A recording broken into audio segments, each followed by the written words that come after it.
a todos y todas. Espero que estén bien el día de hoy. Vamos a dar comienzo a nuestro encuentro, nuestro penúltimo encuentro.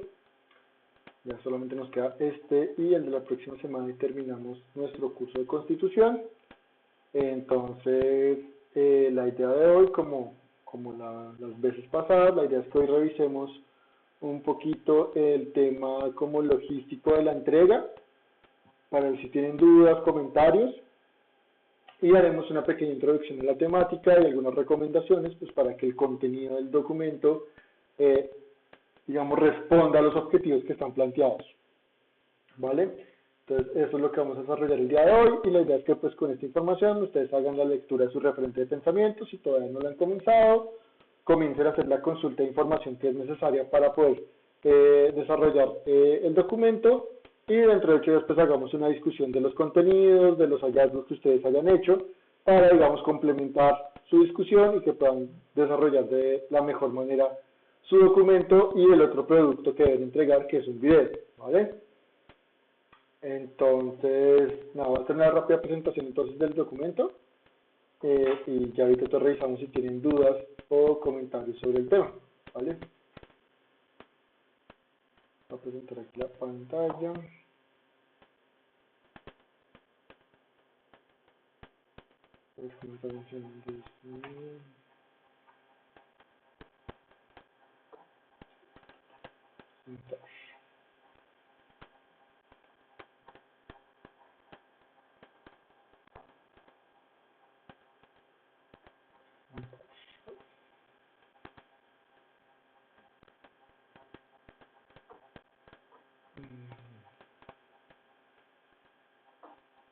No, es que está un poco medio fallando, entonces disculpita y listo.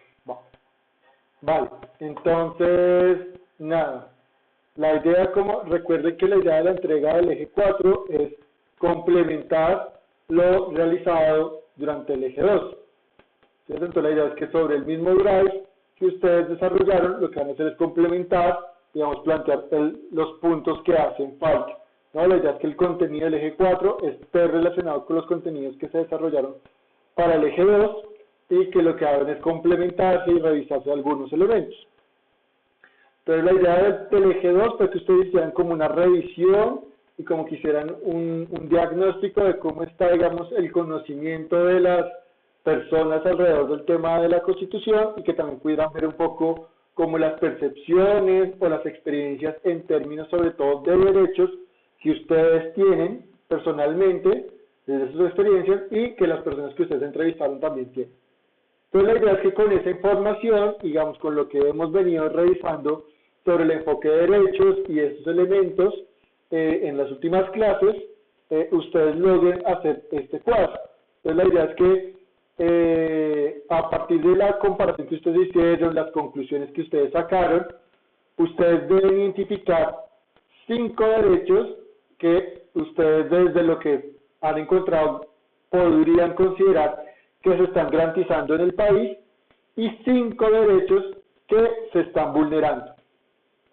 Y hacen un cuadro comparativo entre estos dos, ¿no? Haciendo una explicación y haciendo un desarrollo de estos elementos. Entonces, la idea es que establezcan el nombre del derecho y el artículo de la Constitución en donde está mencionado, y ahí ustedes van a plantear, bueno, se está garantizado y hacen una pequeña como justificación muy corta, digamos, consideramos que se está garantizando por tales y tales razones.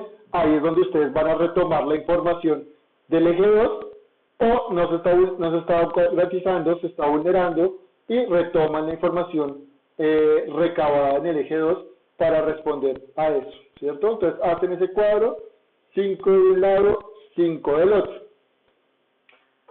Luego que ustedes tienen esos 5 y 5, entonces la idea es que como grupo establezcan una reflexión respondiendo a estas 3 preguntas. Entonces, la primera pregunta es, en términos de la garantía o la vulneración de esos derechos, ¿cuál es el papel que juega el gobierno en esa situación? Entonces, ahí la idea precisamente es que tienen que hacer una búsqueda de información. aquí es donde ustedes van a comenzar a buscar información extra. Entonces la idea es que busquen en noticias, busquen en informes, busquen en estudios, ¿no? ¿Qué es lo que ha hecho y cuál es, digamos, la acción que el gobierno ha tomado para que se garantice o para que se vulnere eso? Es decir, como cuáles han sido como los aspectos positivos o los aspectos negativos que ha desarrollado el gobierno para que esta situación suceda. Yo les voy a compartir algunos materiales, la idea es que ahorita vamos a revisar algo de esos materiales, ¿no? Pero entonces la idea es que no se conformen solamente con ellos, sino que hagan una búsqueda de prensa, una búsqueda de documentos académicos, de estudios que les permitan a ustedes saber cuál es ese rol, cuál es ese papel que juega el gobierno en la garantía o vulneración de estos derechos, ¿cierto? Luego de eso, en cuanto a los derechos vulnerados y utilizando la información que aparece en el referente de pensamiento, en el cual se va a abordar el tema de los mecanismos de protección de derechos que hay en la Constitución, van a intentar hacer como una relación de cuál sería el mecanismo que existe, que sería como más acorde o más pertinente para garantizar el cumplimiento del derecho. Ejemplo, si planteamos que el derecho a la salud se está vulnerando, de los mecanismos que existen, como la tutela, el derecho de petición, la manifestación, la consulta popular, la iniciativa legislativa, la reforma constitucional, ¿no? El referendo, ¿cuál de esos sería el más pertinente o el que tuviera un impacto más, digamos, evidente frente a la garantía de los derechos, ¿no? La idea es que pensemos como que si nosotros iniciáramos como una acción, una práctica de participación ciudadana, ¿cómo lo haríamos? ¿Cierto? Entonces, si yo creo que el derecho que se está vulnerando ese es el de la salud o el del trabajo, entonces, de alguna manera, ¿cómo haríamos nosotros para poder, digamos, garantizar su cumplimiento? Entonces, ahí la idea es que revisemos los mecanismos de protección y digamos, bueno, creo que funciona más la tutela por tales y tales razones, o funciona más el referendo por tales y tales razones, o la revocatoria de mandato por tales y tales razones, ¿no? ¿Cómo funcionan y por qué funcionan esos mecanismos? ¿Cierto? Y en cuanto a los derechos garantizados, se puede entonces establecer que, digamos, posiblemente dentro de mi percepción y dentro de la percepción de las personas con las cuales trabajamos, ese derecho está garantizado, pero ¿qué pasa con el resto del país? Sabemos que pues por diferentes condiciones, pues las personas, no todas las personas del país tienen garantizados los mismos derechos que uno, ¿cierto? Entonces posiblemente podríamos decir que en la ciudad para nosotros el derecho a la vida está siendo garantizado, pero pues digamos las cifras y de lo que vamos a ver ahorita, ¿no? Que tiene que ver con, por ejemplo, los asesinatos de líderes sociales o el tema de feminicidios, pues nos demuestra que pues no todas las personas tienen garantizado este derecho. Entonces, esos derechos que nosotros consideramos garantizados, ¿cómo podría lograrse para que fuera una garantía para el total de la población colombiana, particularmente para las personas en las zonas rurales? ¿Por qué? Porque vamos a ver que precisamente el tema de la ruralidad y la Colombia rural es donde precisamente vamos a ver que hay mayor vulneración de derechos. En las ciudades hay vulneración de derechos, pero no se ve de manera tan amplia y tan marcada como lo vemos en las zonas rurales del país. Entonces la idea es cómo haríamos o qué se necesitaría para que eso que está sucediendo en la ciudad o que está pasando en mi círculo cercano también suceda en las otras personas. Luego de que hacen eso todo esto va en un documento. Entonces la idea es que lo que hacen es que vuelven a abrir su Drive y digamos, complementan el documento con estos elementos que serían de alguna manera las conclusiones, ¿no? No olviden que deben agregar también la bibliografía y todos los elementos de la referencia. Ya que tienen hecho ese documento, entonces la idea es que con esa información y con, digamos, como todos los datos que ustedes recolectaron, realicen un video en el cual todos van a participar y la idea es que a través de ese video ustedes busquen sensibilizar a las personas sobre por qué es importante estudiar y conocer nuestra Constitución en términos de lo que pasa en nuestra vida cotidiana, digamos, como la garantía de sus derechos. ¿Cierto? Entonces, uno de los hallazgos que tuvimos en el eje 2 es que precisamente muy pocas personas conocen la Constitución, ¿no? Y eso pues implica que el no conocerla hace que no sepamos que nosotros tenemos oportunidades y mecanismos para poder defendernos frente a posibles abusos, frente a posibles vulneraciones, ¿cierto? Entonces la idea es que la gente como que sepa esto y sepa que en su vida cotidiana la Constitución es muy importante. Ahí pues la idea es que ustedes usen como la manera más creativa de desarrollarlo y lo presenten. La idea del video es que sea un video corto, de entre 3 y 5 minutos. Es importante que dentro del video se evidencie el trabajo de todos los integrantes del grupo, y ya en términos como en lo formal, pues que tenga en la presentación el logo de la universidad, que estén el nombre de los integrantes, nombre de la asignatura y la carrera. ¿Listo? Y esos serían como los dos elementos que se deben trabajar para este eje 4. Entonces, hasta ahí, preguntas o comentarios.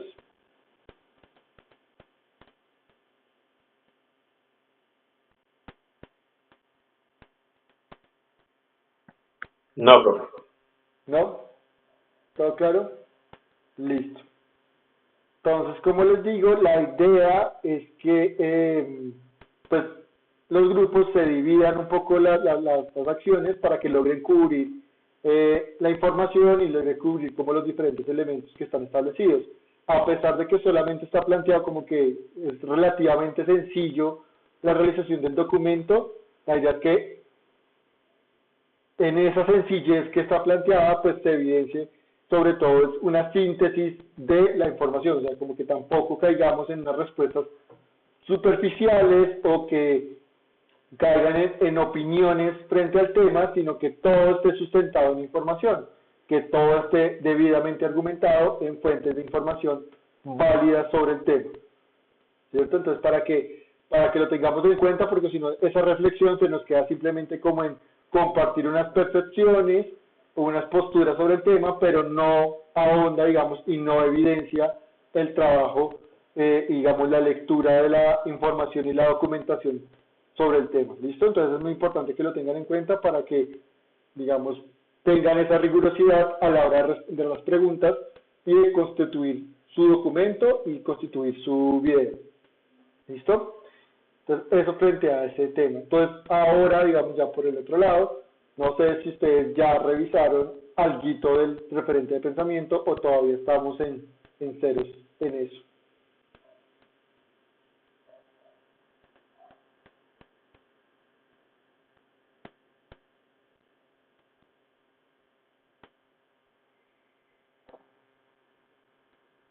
Yo no empezaba, profe. ¿No? ¿Nadie?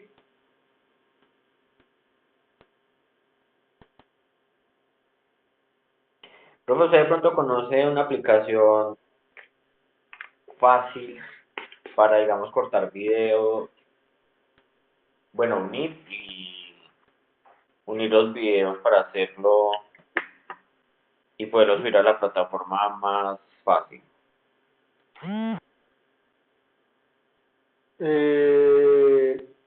Si algo me recuerda a Ferney, porfa, por un mensaje, y si algo, entonces a partir de eso les envío por mensaje como unos enlaces a algunas páginas, porque ahorita no los tengo así presentes, porque no los uso mucho, pero sí, digamos, por ahí tengo algunos. Entonces, si me envían un mensaje, yo les respondo con esa información. Listo, profe, gracias. Vale. Entonces, Jenny dice que comenzó con el primer PDF, mecanismos de protección. ¿Vale? Entonces, esto es, digamos, la información básica que deben tener en cuenta. Entonces, hemos hablado en los últimos encuentros precisamente del enfoque de derechos que tiene la Constitución, y que el enfoque de derechos no es solamente decir como ustedes tienen estos derechos, sino que se tiene que generar precisamente toda la estructura y toda, digamos, la organización necesaria para la garantía de los derechos. Y esto pues implica que el Estado tiene que organizarse de una manera y tiene que generar los mecanismos que permitan que la garantía de derechos se dé. ¿Por qué? Porque la garantía de derechos va a depender de que existan una serie de condiciones sociales, económicas, culturales específicas. O sea, como que la garantía, el derecho, no es solamente que yo lo tenga o no lo tenga, sino que requiero las condiciones materiales necesarias para que dicho derecho se dé. Entonces, por eso se necesita una serie de mecanismos de protección y una serie de mecanismos de garantía, porque, pues como esto depende de las condiciones sociales, económicas y culturales de las personas, van a haber personas que van a tener como mayor facilidad para lograr acceder al cumplimiento de sus derechos y van a haber personas que no la van a tener tan fácil.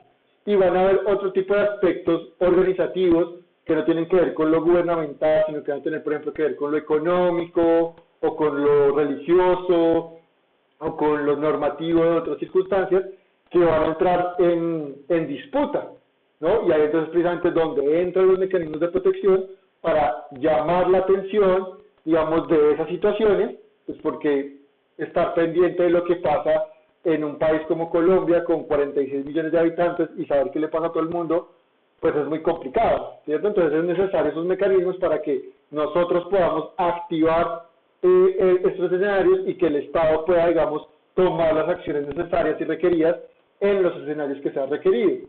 Entonces, aquí aparece todo lo que va a ser mecanismos de protección, que son esas maneras en las cuales, ya sea de manera individual o colectiva, nosotros podemos activar al gobierno, podemos activar los diferentes estamentos del gobierno para la defensa de estos derechos.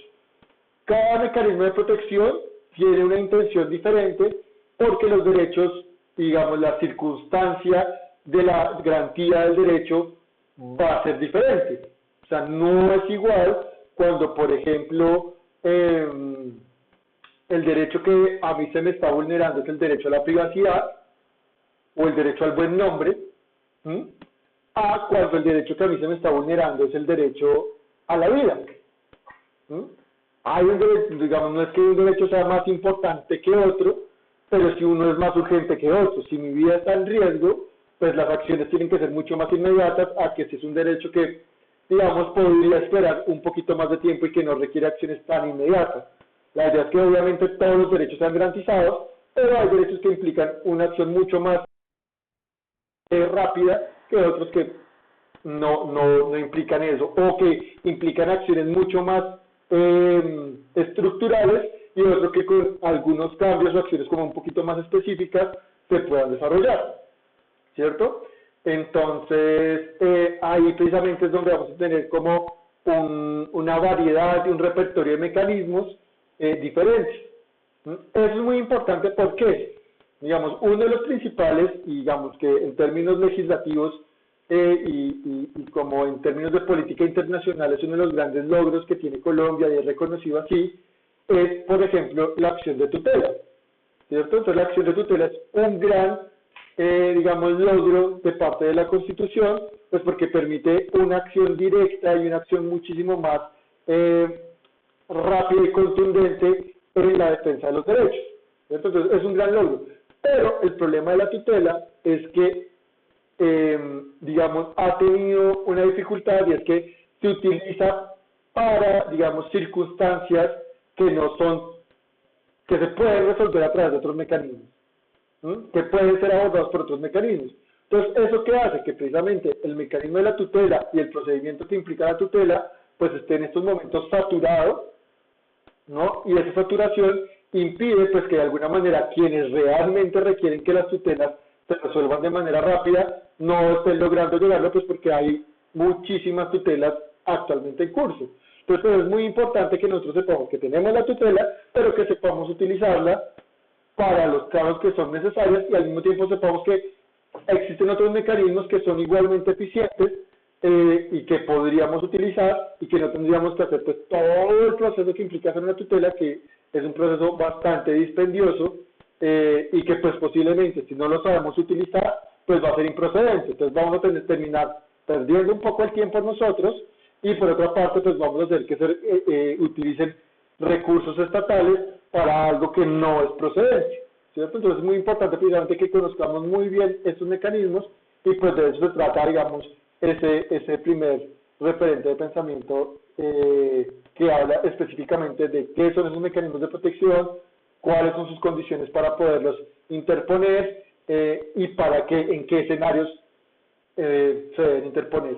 Entonces, para eso es fundamental, entonces, y eso es importantísimo para, digamos, responder a las preguntas que están establecidas ahí en la tarea de este eje 4, ¿cierto? Entonces, pues la idea es que revisen eso y ya la próxima clase, si ustedes tienen preguntas o comentarios sobre el tema, los vamos resolviendo. La idea es que nos concentremos en cómo resolver esos elementos. El día de hoy lo que quiero es como hacer un mayor énfasis sobre todo en, digamos, la situación de derechos humanos en Colombia, ¿no? Se habla de lo primero que hay que identificar es cuáles son los derechos que se garantizan y cuáles son los derechos que se vulneran en el país. Y pues nosotros desde nuestra postura y desde nuestra posición podemos tener alguna opinión sobre el tema. Casi siempre tenemos una opinión negativa sobre esta situación en nuestro país y decimos como que aquí todo está re mal, ¿no? Es como una posición generalizada, pero pues la idea es que hagamos un análisis un poquito más detallado para saber qué es efectivamente y qué es particularmente lo que está mal. Porque también cuando generalizamos es que ningún derecho se está cumpliendo, no nos ayuda mucho como a encontrar soluciones. Tenemos como que ver qué está pasando en cada caso específico para ver qué acciones se están tomando en cuenta. Entonces, pues para comenzar, quisiera conocer un poco su postura o la opinión que ustedes tienen sobre el tema. ¿Cómo estamos en temas de derechos en Colombia? A partir de lo que ustedes recolectaron de información, de lo que ustedes saben, de lo que ustedes ven en noticias, de lo que pasa en sus espacios locales. ¿Qué está pasando en términos de derechos en Colombia? ¿Cuáles están cumpliendo? ¿Cuáles no? ¿Cómo lo ven ustedes?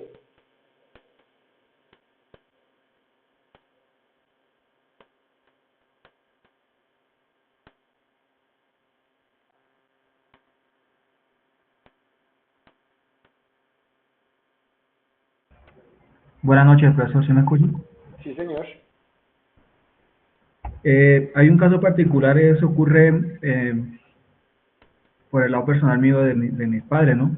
Yo veo que un derecho que se vulnera y es porque ellos viven en el campo, ¿no? Es el derecho a la salud.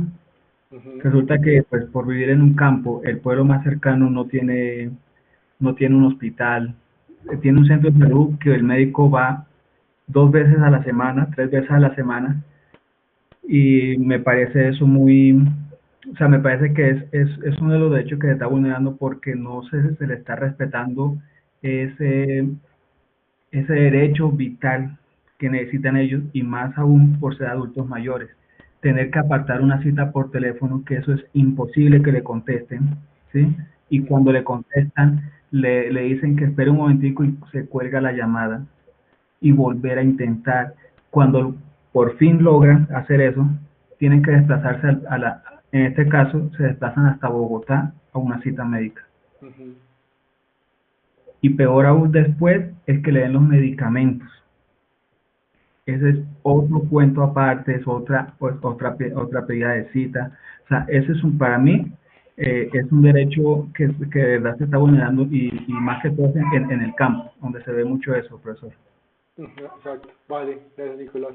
Sí, ahí precisamente Nicolás toca un tema fundamental que ahorita ya nombré, y es el tema precisamente de cómo las diferencias territoriales en nuestro país es un factor que necesitamos tener muy en cuenta para entender cómo se distribuye la garantía de los derechos en Colombia. Entonces, efectivamente lo que va a hacer las zonas rurales en temas de educación, en temas de salud, en temas de infraestructura, pues son zonas totalmente olvidadas en la gran mayoría de casos, ¿no? Y entonces eso pues hace que sea como bastante complicada la situación, y ahí vemos pues bueno, ¿qué está pasando ahí frente a ese tema, ¿no? Cómo de alguna manera Colombia y el gobierno actúa frente a esto y por qué, digamos, se le da prioridad a unos sectores y a otros sectores no se les está dando prioridad. Y sobre todo en un país como Colombia, en el que, digamos, si hablamos del territorio nacional en general, cerca del 70% del territorio es rural, ¿no? A pesar de que nosotros, la mayoría vivimos en ciudades, la gran mayoría de los colombianos viven en zonas rurales, y eso pues es una tensión muy fuerte.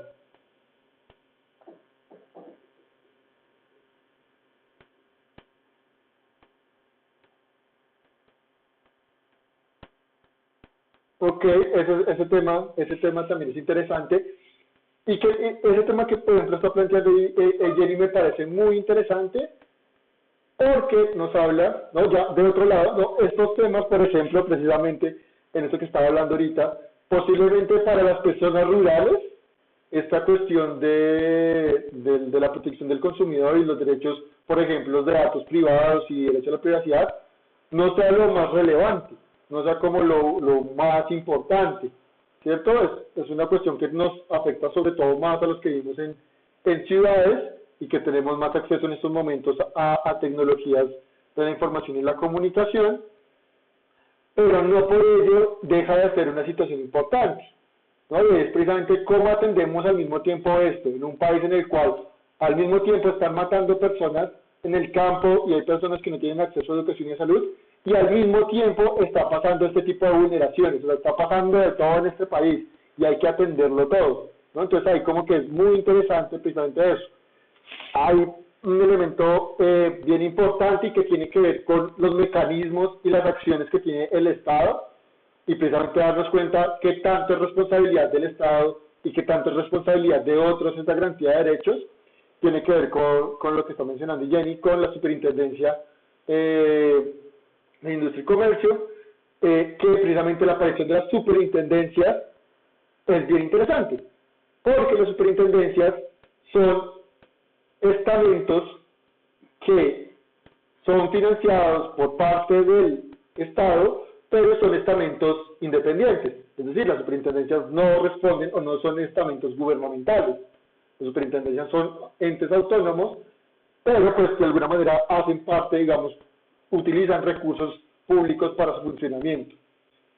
¿Cuál es la intención de este tipo de escenarios? ¿Cuál es la intención de que aparezcan estas superintendencias y aparezcan estamentos o entidades autónomas? Pues precisamente que las acciones que se toman y estos estamentos que están enfocadísimos a la garantía de derechos, pues puedan, digamos, tomar decisiones que sean autónomas e independientes de la situación política del país. ¿Qué pasa si una superintendencia, qué pasa la personería responde a el gobierno de turno? Pues que va a estar como un poco sesgada por lo que el gobierno de turno va a establecer, ¿cierto? Los intereses políticos o económicos que estén involucrados. Entonces hay un mecanismo muy interesante, igual digamos sigue habiendo como elementos ahí de tensión, pero ese tema es bastante interesante y sobre todo por lo que yo les he mencionado como en algunas situaciones anteriores, todo lo que se está hablando sobre derechos de cuarta generación, que son derechos digitales. Entonces todo lo que tiene que ver con derechos de cuarta generación, digamos el derecho a la información y el derecho a la protección, el derecho al anonimato, por ejemplo, son cuestiones que actualmente se están comenzando a hablar, sobre todo en otros países donde eso está un poquito más avanzado, pero en Colombia también, y precisamente tiene que ver, y en este año, pues precisamente por toda la migración que se ha tenido que llevar hacia lo digital, pues es un tema que se ha comenzado a hablar, y a pesar de que no sea como de pronto lo más urgente, sí es un tema que es muy importante que comencemos a hablar, porque esto pues nos va a afectar a todos, ¿no? Este tema de la protección de datos, este tema de la protección en términos de cómo se maneja ciertos procesos económicos o sociales en las redes, va a ser fundamental, ¿no? Yo les ponía el ejemplo la vez pasada de qué pasa con el ciberacoso, qué pasa con, digamos, compartir imágenes privadas de otra persona a través de redes. Eso es algo muy importante actualmente para ciertos sectores del país y que también tienen que comenzar a pensarse y ver cómo se garantizan esos derechos, ¿no? Cómo se garantizan derechos en espacios virtuales es un elemento también muy importante a tener en cuenta. Entonces, ese tema creo que menciona Jenny es muy interesante y muy novedoso. O sea, es una cuestión, es una discusión que va a aparecer en los próximos años. Todavía no lo tenemos como tan fuerte, por ahí ha aparecido como cuestiones sobre eso, no sé si se acuerdan, como hace un par de años cuando se hablaba de la ley Lleras, que precisamente era una ley que buscaba regular el acceso al internet, y la gente se levantó un poco frente a eso. Actualmente ya volvió a pasar con la ley de telecomunicaciones, que volvieron a intentar pasar, y también como que la gente se levantó, pero no es un tema como que constantemente aparezca. ¿Por qué? Pues porque precisamente en nuestro país, pues frente a otros temas que se ven más importantes, pues estos temas parecen irrelevantes, parece como que bobadas que en estos momentos no son necesarias pensar, pero también son muy importantes que comencemos a revisar. Entonces, ese otro punto me parece importante. ¿Qué otro tema a ustedes les parece ahí como importante a tener en cuenta?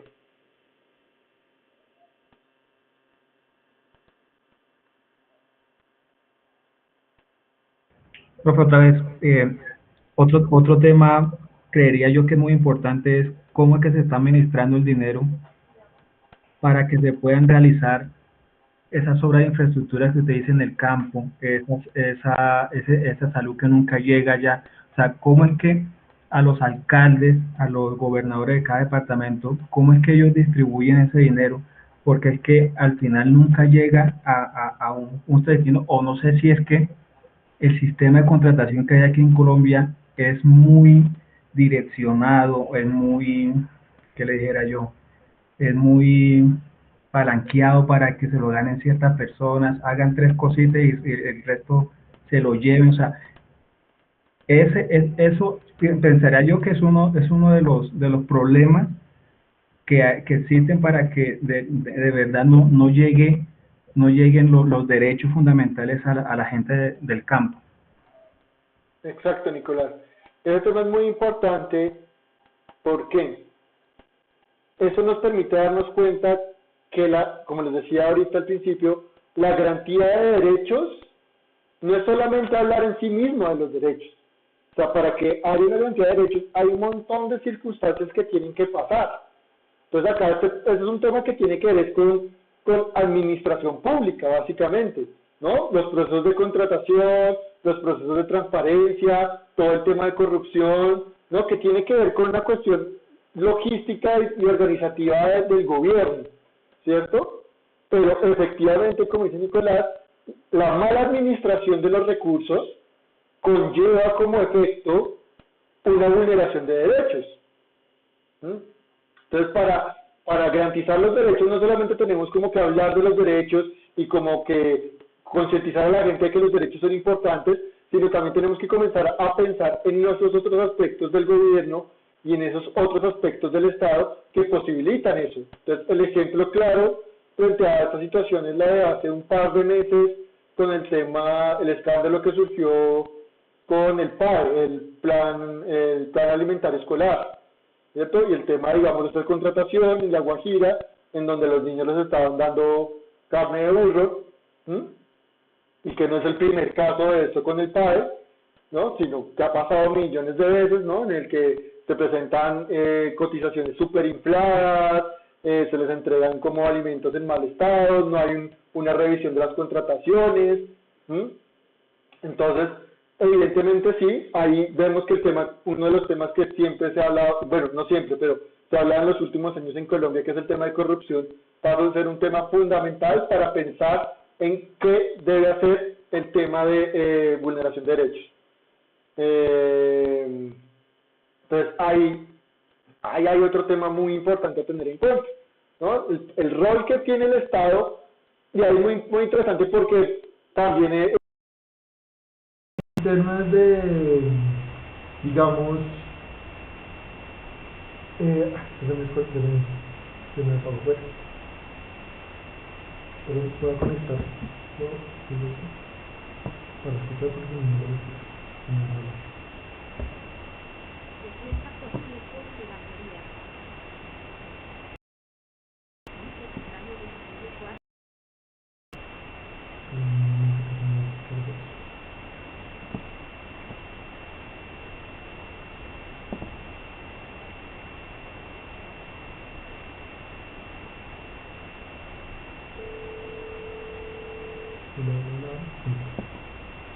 ya, que se me desconectó y se me descargaron los audífonos.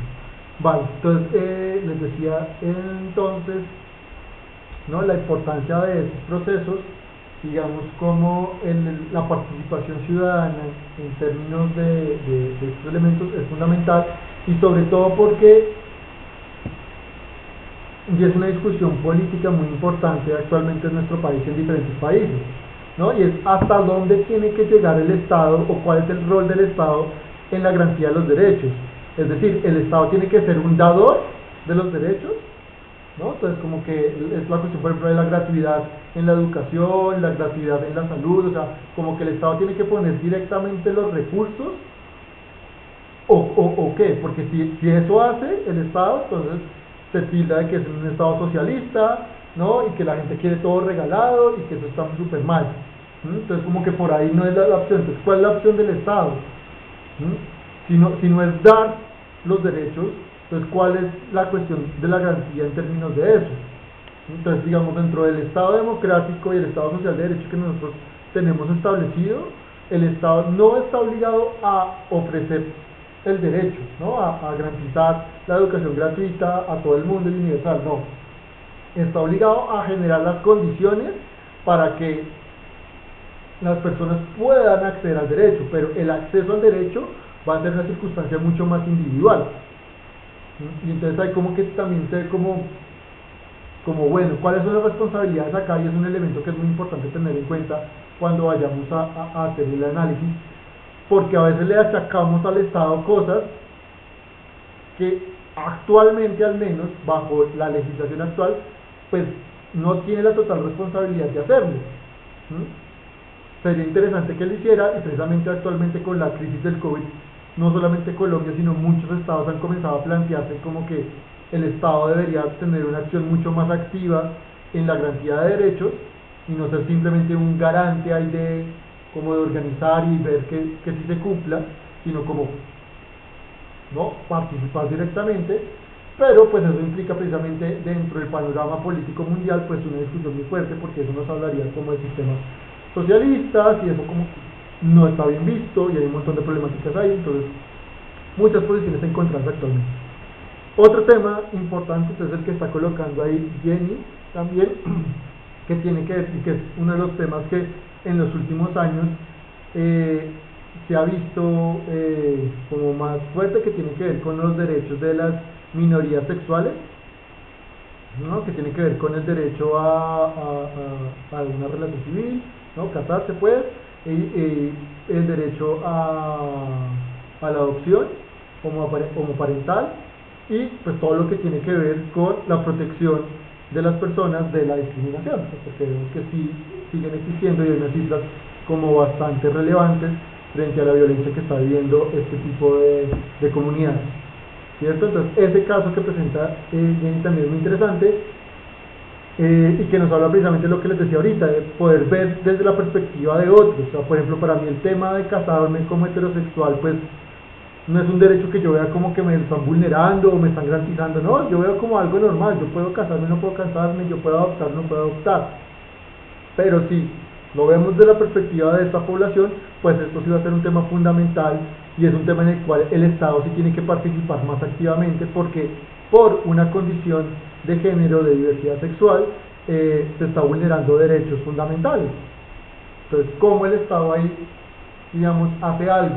Y cómo precisamente, otra vez, el problema de la garantía de los derechos en parte cae en el Estado, pero también está en la sociedad, ¿no? El gobierno y la Corte Constitucional se pronunció, ¿no? Y, digamos, tienen derecho a las parejas homoparentales a casarse, por lo civil, al menos, ya tienen derecho, es una orden de la Corte Constitucional.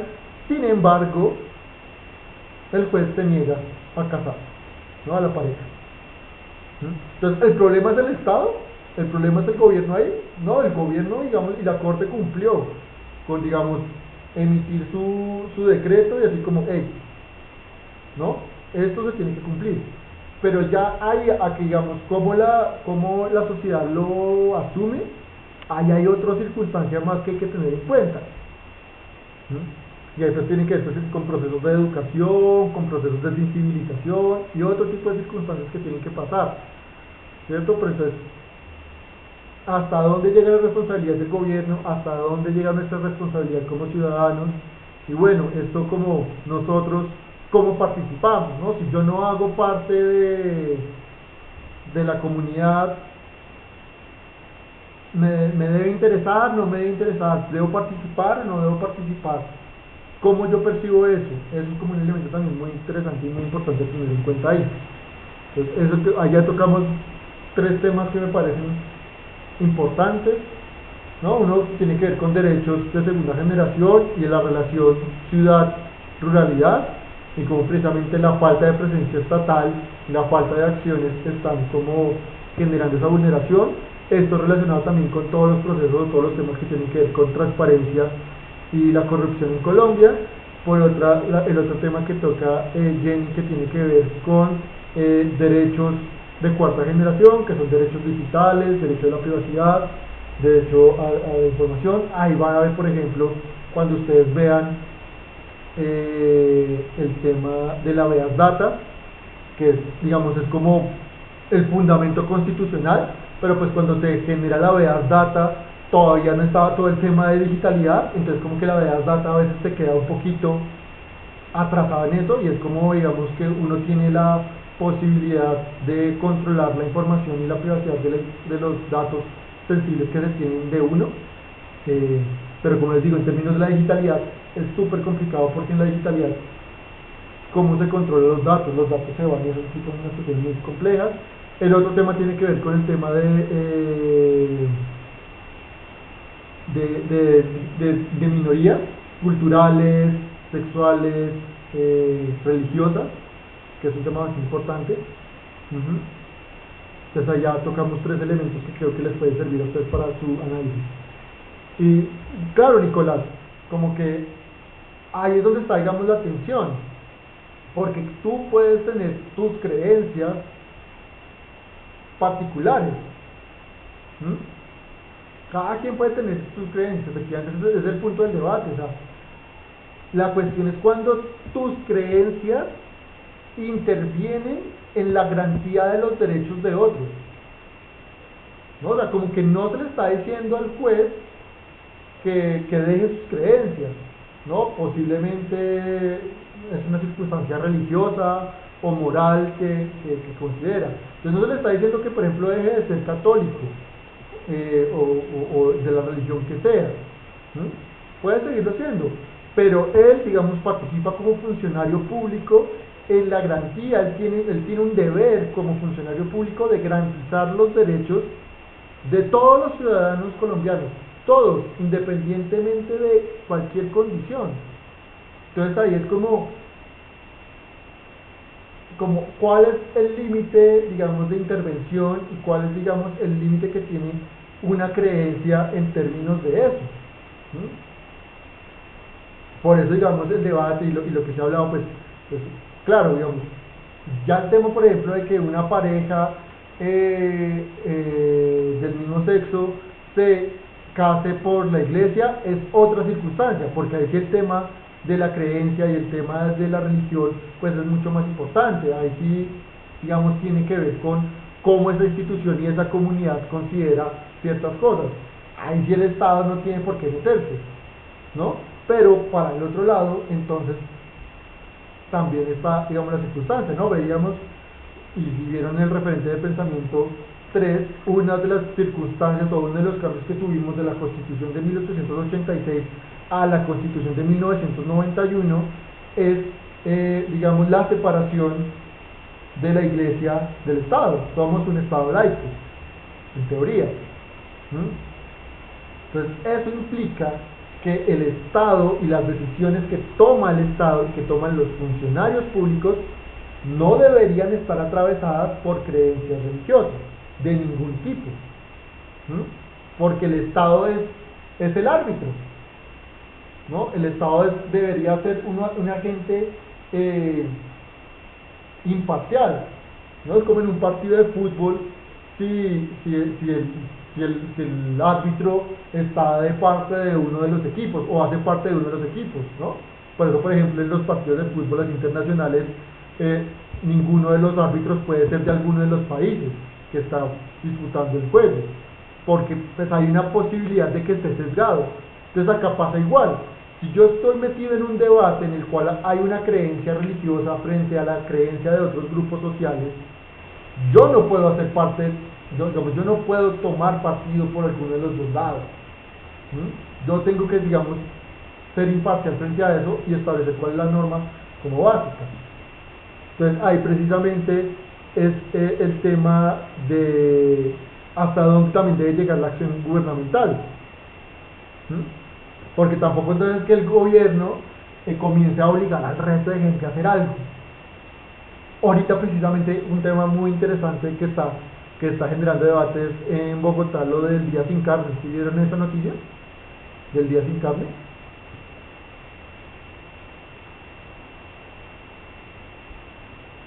Entonces ahí, digamos, hay un debate muy interesante, ¿no? ¿No viste esa noticia?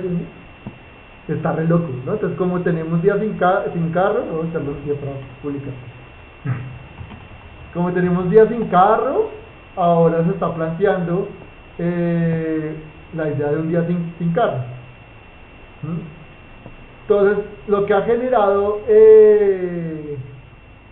como la polémica, pues es que es una acción que está siendo motivada desde la parte gubernamental. Y ahí precisamente pues el Estado no puede obligar a la gente a cambiar sus creencias o cambiar sus hábitos. Entonces, ¿hasta dónde llega, digamos, como la acción de esto? Entonces, como que la polémica, o sea, como que la acción se supone que es igual que el día sin carro, como una acción como que nosotros vamos a tomar para reducir el cambio climático, pues porque el consumo de carne es uno de los principales elementos de generadores de gases de invernadero. Exacto, es que eso se pone como muy loco, sí, claro. Entonces, si uno lo piensa ahí, pues es un estado dictatorial como muy fuerte, ¿no? En términos de ese tipo de elementos, de ese tipo de acciones. Entonces, ya digamos lo que han dicho es como que no, como que es una propuesta así como pedagógica, pero que no va a ser obligatorio, pues no te van a poner multas si haces un asado. Pero ahí precisamente se pone en cuestión, bueno,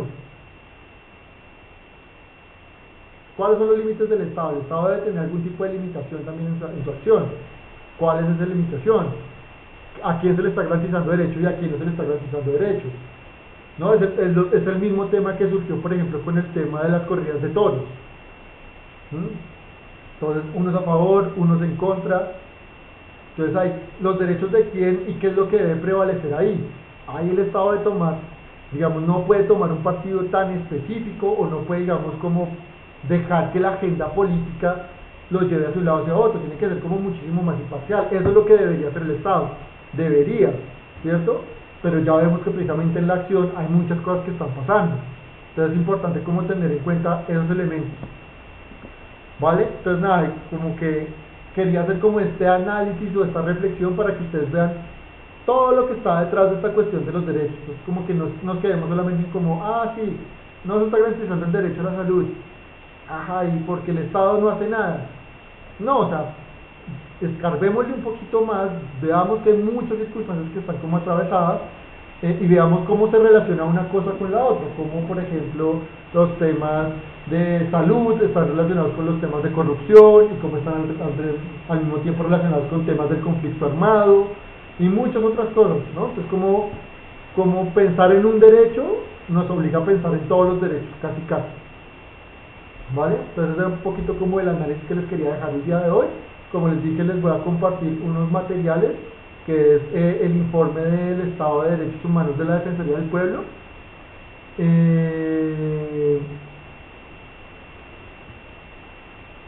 tema del informe de la Comisión del Alto Comisionado de las Naciones Unidas para los Derechos Humanos. Esos dos documentos creo que son fundamentales que los lean porque nos van a hablar sobre cómo estamos ya en términos y en datos concretos en Colombia actualmente. Y sí, lo que dice Jenny precisamente es eso. El tema de derechos se vuelve muy complicado porque se vuelve una situación muy populista. Como que tiene el peligro, digamos, hablar de derechos tiene el peligro de volverse algo muy populista. Porque lo que dice Jenny estoy totalmente de acuerdo con ese planteamiento. O sea, claramente, si el tema realmente es la disminución y ayudar al cambio climático, la disminución de gases de invernadero y ayudar al cambio climático, Hay acciones que el gobierno tiene la capacidad de hacer que serían mucho más significativas, pero no son tan vistosas, no generan tantos votos. ¿Mm? Y ahí es donde como que la agenda política comienza a afectar. ¿Mm?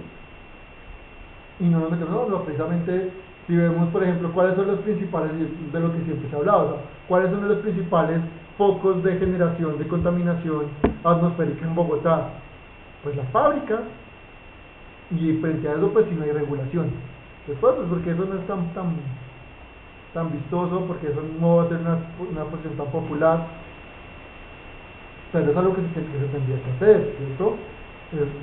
Hay muchas acciones que tendrían que ver con la regulación de ciertas cosas, el mejoramiento en los procesos de seguimiento, por ejemplo, a la recolección de desechos, ¿no? Que permitiría que, por ejemplo, lo que está pasando con los botaderos de basura fuera menor, pero pues claramente el sistema de recolección de desechos y los métodos para que nosotros lo hagamos mejor son terribles, ¿no? Pues porque uno agarra y hace su separación en la casa, luego botan todo en la misma caneca y entonces ¿para qué lo separé? ¿No? Hay un montón de cuestiones ahí como muy importantes a tener en cuenta, y precisamente ahí darnos cuenta el gobierno qué es realmente lo que debería hacer. ¿Debería estar tomando este tipo de acciones o debería estar tomando otras? ¿Cuál es su acción ahí en términos como grandes, ¿no? Creo que esos son como los temas fundamentales aquí. Entonces, nada, gracias chicos. La idea entonces es que busquen como la información y la próxima clase pues podamos continuar como discutiendo sobre el tema. Una preguntita antes que Señor. se me acabe la clase. En el quiz, es sobre el quiz que presentamos ahorita, hay una pregunta que necesito ayudar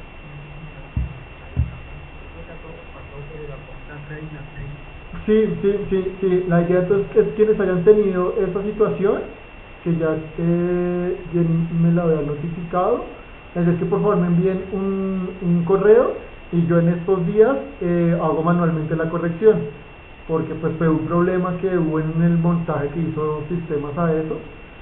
Entonces la idea es que me manden como el reporte, y yo a las personas que me manden el reporte hago la revisión y les subo los puntos que sean necesarios. ¿Listo? ¿Y cómo le hacemos el reporte? ¿Le hacemos un pantallazo? Si tienen el pantallazo, si no pues me envían el mensaje como reportándome lo que pasó, para yo saber quiénes son. ¿Listo? Listo. Vale chicos, pues nada, gracias por su participación el día de hoy.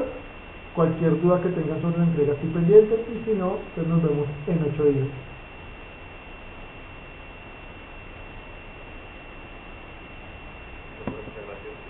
Dale, chao, que estés bien. Muchas gracias.